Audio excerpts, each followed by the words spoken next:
time has come, the walrus said.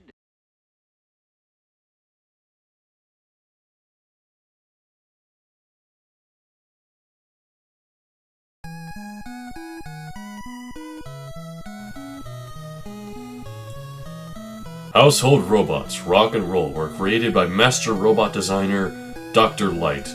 Hey, they finally got the name right, and were enjoying their peaceful days. Then, one day, the industrial robots all over the world went on a rampage and the world fell into total chaos. Jeez, I didn't realize Bomb Man was a terrorist. I guess it was kind of obvious. Dr. Light quickly realized that the mad scientist Dr. Wily was behind the nefarious deed, but he didn't know what to do. Brock, having a strong sense of justice, I already know it's coming up, that's why I'm saying that, volunteered to be converted into a... any day now. Fighting robot. Thus, the super fighting robot Mega Man was born. Mega Man shattered Dr. Wily's plans 3 times. And world peace had been maintained so far. But history repeats itself. Dr. Cossack, a mysterious scientist, invented 8 powerful robots and sent them after Mega Man. Mega Man starts for the battle again. This time equipped with a powerful new Mega Buster.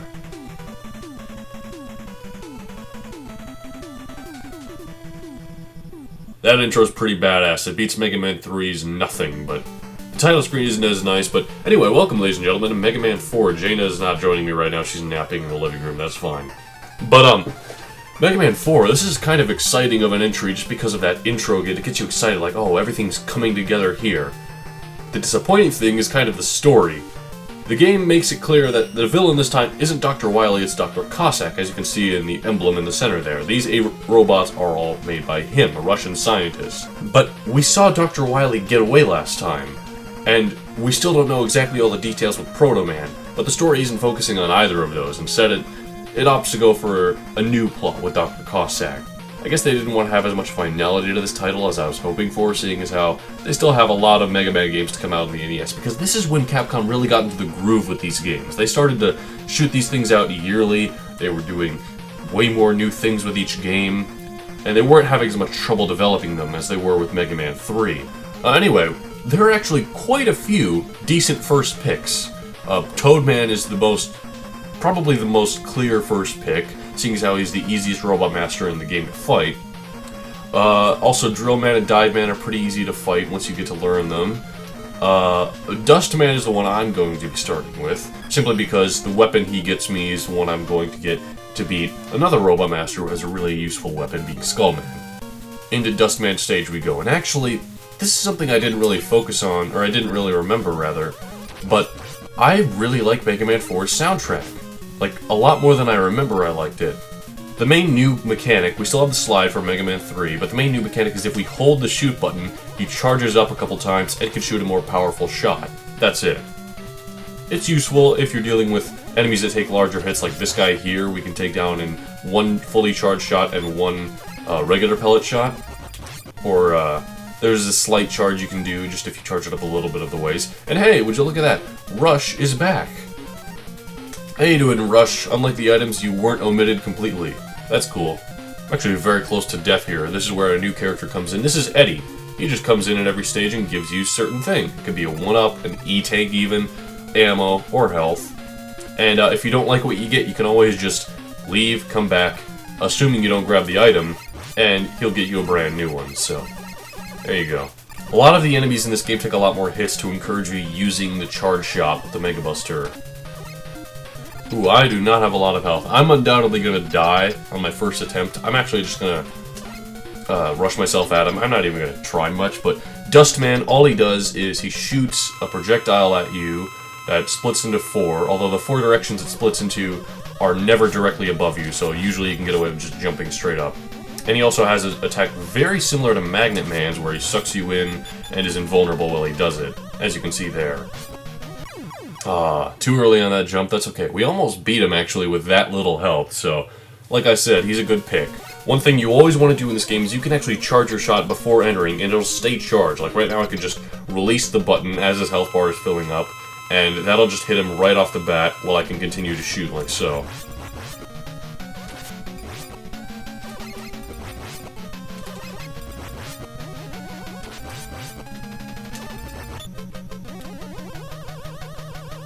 Not much else to say about Dustman. He's kind of simple, really, in his pattern.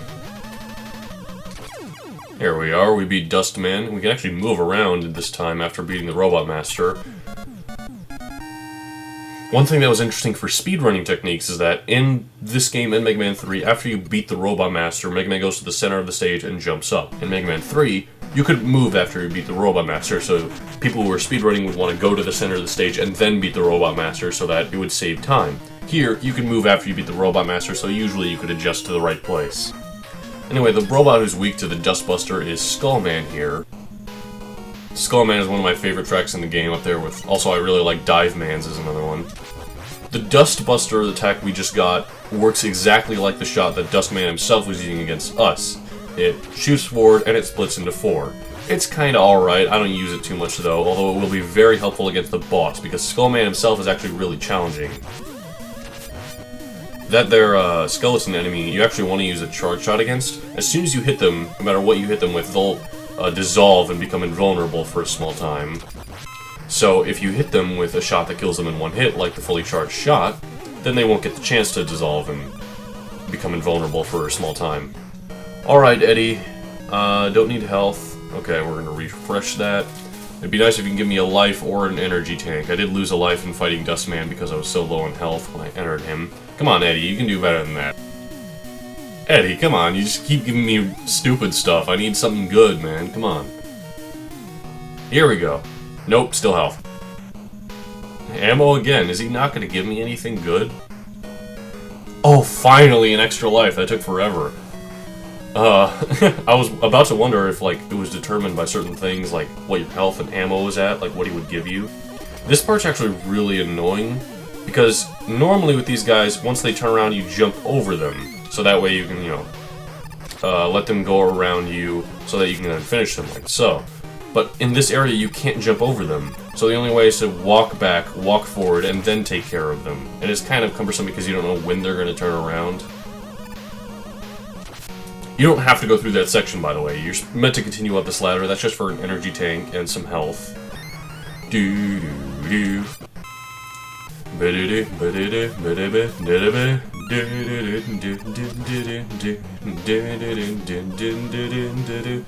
Here we are at Skullman himself. We made it with full health, thankfully. And there is a lot of health up at the top of the stage. I think they realized this was one of the more difficult stages in the game. And Skullman himself is one of the more difficult bosses, as I had mentioned earlier. Now, this thing does split, but not off of the walls like the Gemini laser would bounce off the wall. So I honestly don't really care for the dust weapon as much. Really, it's just mainly I use it against Skullman himself. All Skullman does is he shoots, he runs, and he will create a skull shield, which, as you might have guessed, he gives us another shield power-up just like Woodman from Mega Man 2. And it's actually a lot better than Woodman's shield power-up. We got the Skull Barrier. Now, unlike the Leaf Shield, the Skull Barrier doesn't shoot off of us because it knows that a shield isn't meant for throwing. Well, unless you're Captain America, I guess.